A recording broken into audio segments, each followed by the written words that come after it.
AI continues to take center stage, moves from experiment to infrastructure. Is Jeff Bezos just a contrarian, or is he right? Fox in the news, so is Roku in the dark ages when it comes to IT, all coming up. Happy to have you along. I'm Sam Bushman with TechWatch. We keep an eye on tech so you don't have to. Jay Harrison's with me. Welcome, sir. Hey, Sam. How's it going? Fantastic, my friend, except for I don't really want a digital dark age coming. I kind of like the digital, Jay. Some people are warning that it may be coming. You know, there may be issues, and there's some legitimate things. Do I think it'll happen exactly? You know, is it foreboding? I don't know, but there's some good points to this that there could be a problem with the way we're saving data right now. Should we start playing the Jaws music? Yeah, exactly. There's a video that kind of plays it, that kind of makes the point. We'll play it and talk about it. Here it is. In 2 days, humanity creates more data than has ever existed up to 2003. Is data really important? Who knows? Who cares? But according to the American Association for the Advancement of Science, we're sprinting directly into a digital dark age. SSDs, servers, and hard drives holding your entire life, it rots. Bit rot and format obsolescence means our media degrades within a few decades. The people who build the internet's plumbing warn that your grandkid won't be able to open a single file you save today. They'll just have terabytes of corrupted files to sort through and a wish that their grandparents printed out some of their family photos. So when we talk about a digital dark age, you know, we're really not talking about everything going black or no tech or anything like that. What we're really talking about is the preservation of data, right, Jay? That's right. The archives. You know, what are we going to have if you save something on, and especially now these SSDs and things that are just holding a static charge that degrades over time. I mean, we had this problem with the old CDs that you would burn, you know, but you try to run some of those, say you did some in 2000, you know, you got kind of a 30% chance now that they don't work. In another 20 years, it'll be technology to technology is part of the problem. Whether we can preserve the technology we've got or not is one discussion. But the next discussion is we change technologies too. So think about right now, you store everything on your hard drive. You used to store things on FTP sites. Now that's all gone. Now you store everything in the cloud. You store everything with S3 servers or whatever equivalents out there in the cloud. And then they've got hard storage or frozen storage, and then live or whatever you want to call it storage. And they have all these different versions. And you know, technology will change so fast, even if you could store it, and even if you didn't have bit rot or lack of device support or whatever other issues, the question becomes, will you even be able to access it from a technology point of view? Because technology changes so fast. So there's a lot of issues confronting this very topic, Jay. That's right. And I think the only true way to do it right now, if you really have stuff, let's say your family photo album, because it's a good example of where you have data from long ago, you know, 20, 30, maybe more than that, maybe 50 years. And across the spectrum till now, even continuing to add to it, right? Exactly, yeah, with current modern day stuff from just yesterday. The only way to do that properly is to put that in something like a Google Drive or Dropbox or somewhere where it's constantly being refreshed. That means you constantly are paying money to keep that data fresh. It's constantly moving from old drives to new drives and being duplicated and replicated and put together. And as soon as you die or you stop paying for that, you're going to lose that. That's going to stop. Even if you had a local drive, you know, say it's on an SSD in some old computer, your Dropbox is backed up to it. You're going to lose that, though, eventually. In 20 years, that SSD will stop working. Well, and if you're not cognizant, too, even if they duplicate it, replicate it, do all these different things that you're talking about, refresh it, whatever terms you want to call data integrity, whatever you want to say, how do we know that they're not, you know, eventually duplicating and replicating and refreshing corruptness, too? We don't know that unless you check out the data or have some way to analyze and, quote, load up and run that data, whatever it be, play a file, look at a doc, whatever it be, with whatever technology we're using.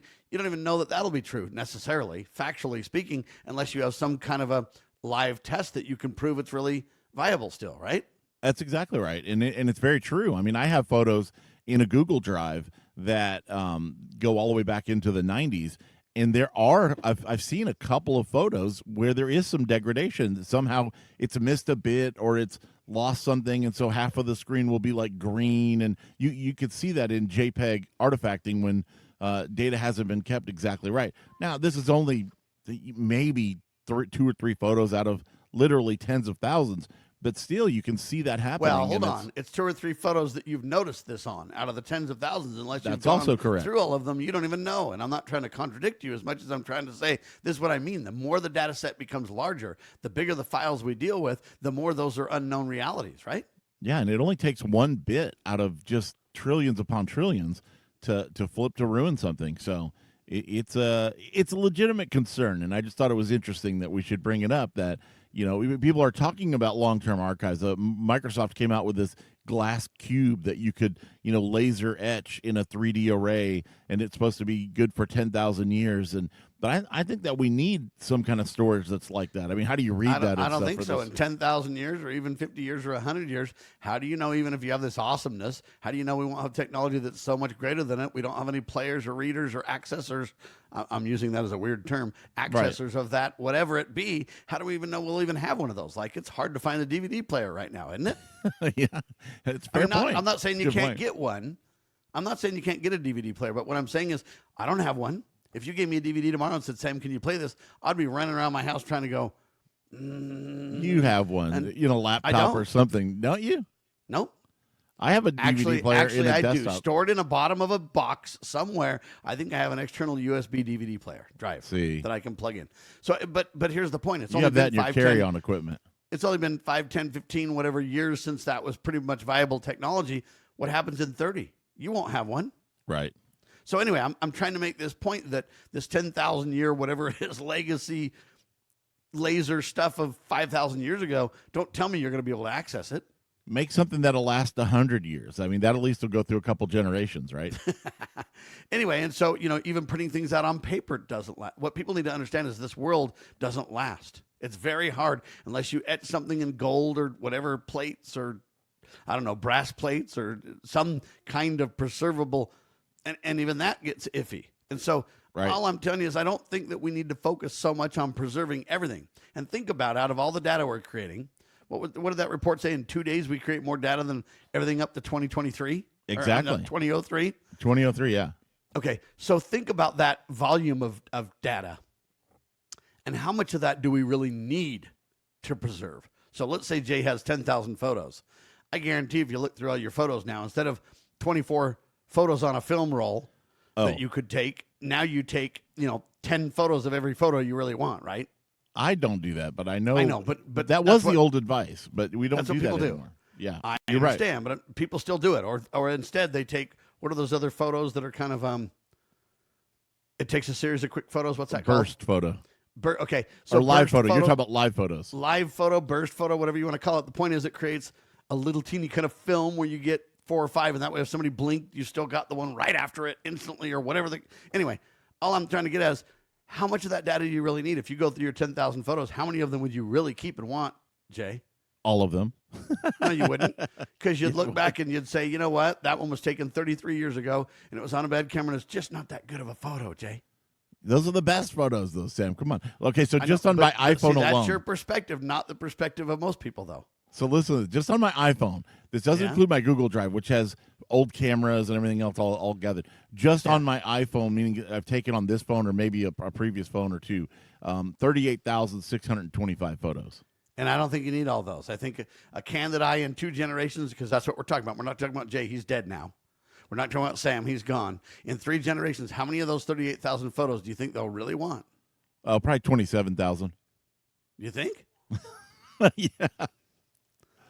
Wow. I don't know if they'll be able to handle 27,000 I agree that there are some photos. duplicates. I don't know what they'll do with 27,000 photos, though. How can you even use those in any meaningful way? I don't know, but just imagine if you could look back at your grandfather's life. How can you use them in any meaningful way? Lots of ways. Like, what if you're building a history, writing a biography, or you just want to learn about things from the past? Then you need someone to take those 38,000 photos and boil them down to like 1,000 photos of the best ones. Oh, that's what AI is for, Sam. There you go. So use AI. Anyway, I'm just trying to get at, I don't know how much preservation we need. So I don't disagree with the point that he's making in this idea that we're going to hit a dark age because of corruption and the inability to preserve data. He's right about that. Where I would take him on is to say, you know what? 90% of that, I'm glad we lose. We don't need it. How do we preserve the rest is the real question. How do we decide what to preserve, and then how do we preserve it? That's, in my opinion, a greater question. We'll finish on this topic. Then I got to talk about Fox. Are you a Fox fan? You better become one. This is TechWatch.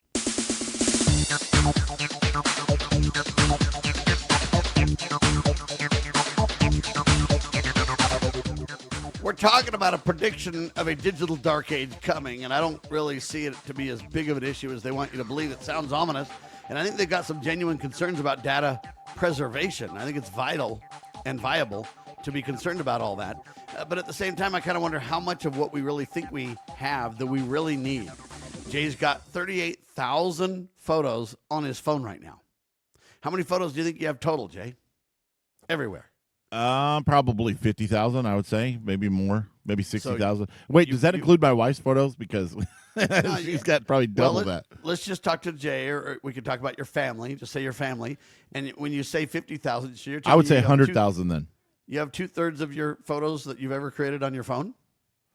Yeah, because the reason why is Apple, since I switched to Apple, let's see, this would have been in 2014, 2012 maybe, or something like that. Probably 2014, 2015.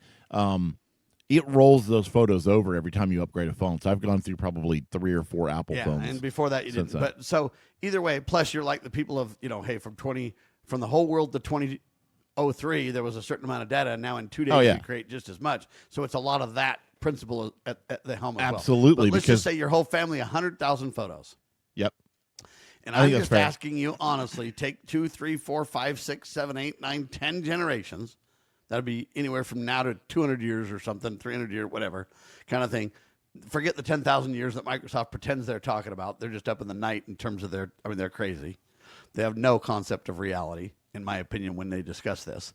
But take that and say, hey, 7 generations later, 4 generations later, what are they going to do with 100,000 photos? Because remember, those are grandpa's, great-grandpa's, great, whatever numbers, grandpa's photos. They're not dad's photos, mom's photos, that generation's photos. They've got 10 million photos, Jay.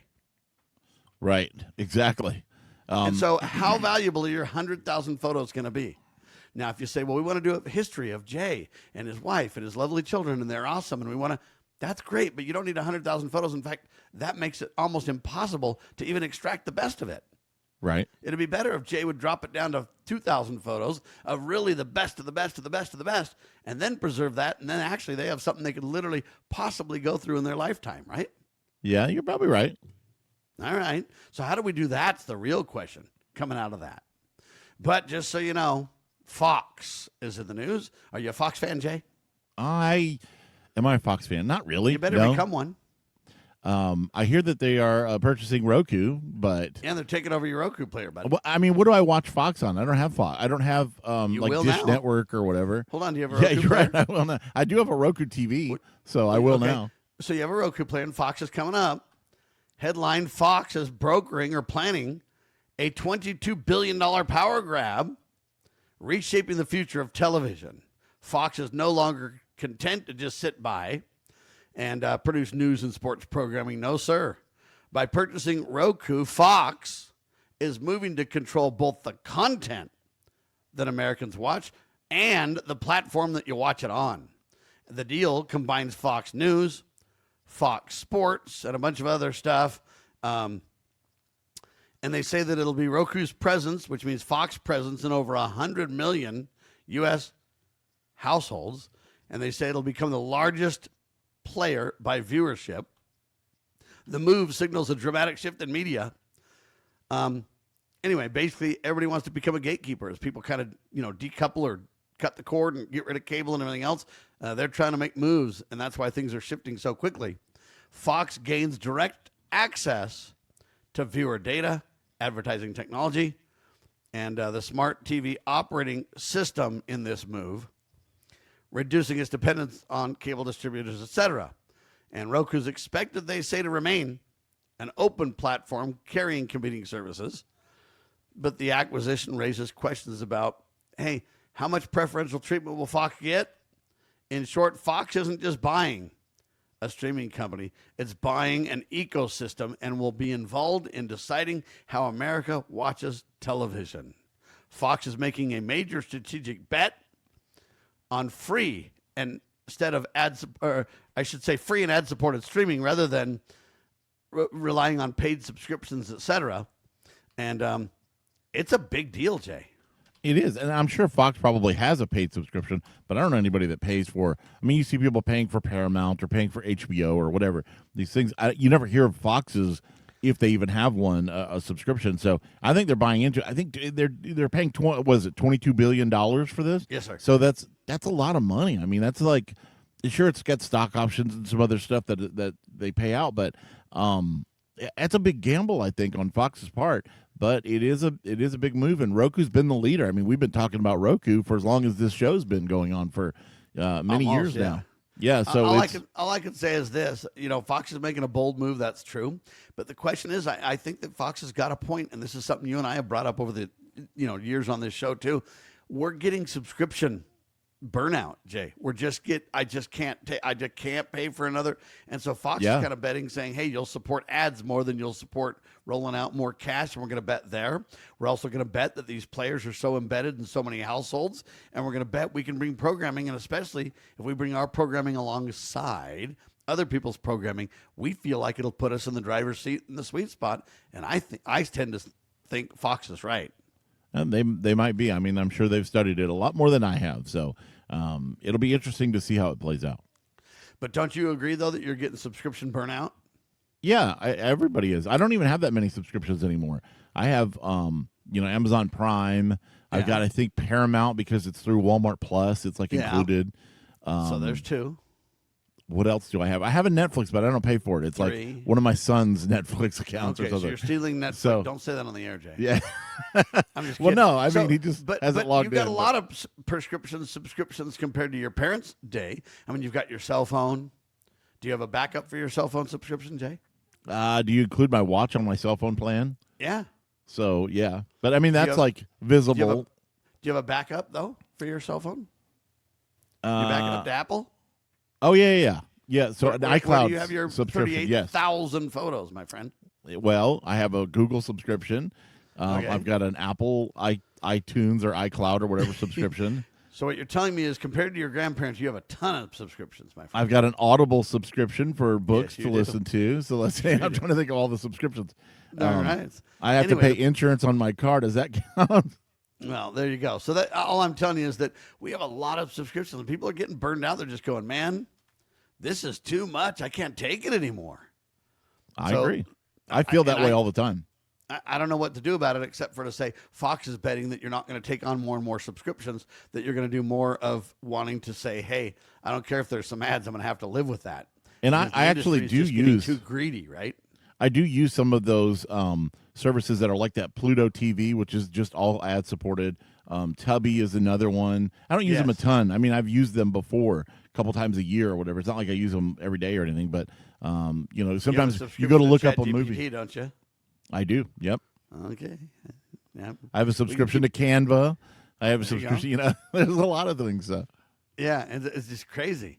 And so I think that people are getting burned out. And so I think that whether we move totally to the Fox model, I think that both models are going to survive for quite some time. But I do think I bet you that Fox is going to come out. Fox is going to come out with some kind of Fox Plus subscription. Like I said, if they don't already have it, and I just don't know about it, once they get this momentum, I think there's going to be a premium. There's no reason for them not to have something that cuts out the ads and you pay extra for, and you get some insider or whatever. Of course, it would make sense for them too. That's the way of the business world, and that's kind of what's happening. And anyway, I find it very interesting. But the world's changing, and I think a lot of people believe that all the jobs are going away because of AI, Jay.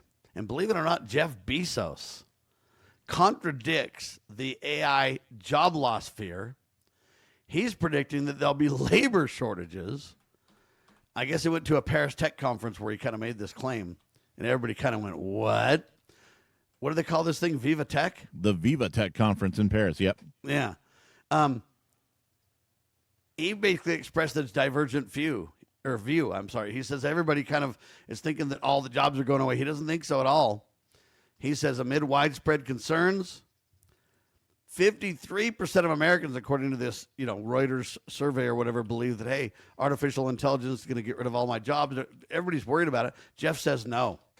Bezos' optimistic perspective on AI challenges. He says, hey, AI is going to augment the workforce rather than diminish it. What do you think of that, Jay? Well, I think in a related story, there is where people are saying that it's remote work, not AI, that's hitting young grads. The rise of remote work, not artificial intelligence, explains most of the recent jump in joblessness among young college graduates.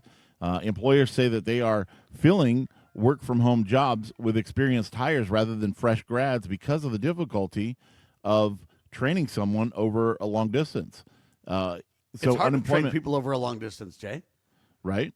And so they're looking for experienced people. There's a lot of experienced people out there, especially, sometimes, say, people that are 40 plus or 50 plus that might have gotten passed over. They're filling those jobs and letting them work from home. And they're saying that unemployment among graduates under 29 rose 3.1% before the pandemic to 3.7%, even as the rate for older seasons workers slipped. The findings push back a popular theory that AI is wiping out entry-level roles, though the authors caution that this change could change as technology spreads, and that field's completely dynamic. But it is interesting that it's not always just it's easy to blame AI because it's the hot thing, but there's a lot of factors and a lot of variables there. Yeah, so one of them is AI. Another one is people hiring people offshore. If I basically say I want to create a company, I want 5 U.S. managers. I want 50 Filipino people that'll work for a quarter of the cost, a fifth of the cost, and I'll have my American 5 managers manage those 50 people, and then I'm going to use AI to fill in the rest. Now I've got literally 55 people at my company. Oh, I better make it 49 because the government will penalize me if I go over 50. All right, I'm going to get rid of a few of the few of those guys are gone. Now I've got 40 Filipinos and 5 Americans and AI, and I've got 45 people, so I'm under the 50 limit. I dodge all that. I offshore this. I AI that. And now I've got this company where it might have in the past taken me 100, 200, 300, 400 employees to run this thing, and I got it. That's the new reality. The question is, how do you become one of those Americans that are in some key positions? And then how do you find jobs that are in a different space? Maybe you should try to find out how to preserve our data. That ought to be a good job for somebody. It's for the pickings. And there'll be a gazillion just like that in different ways. I'm Sam Bushman. He's Jay Harrison. We keep an eye on tech so you don't have to. NetworkProvidersInc.com, NPI TechGuys.com. Hey, make it a great tech day, will you? Thanks.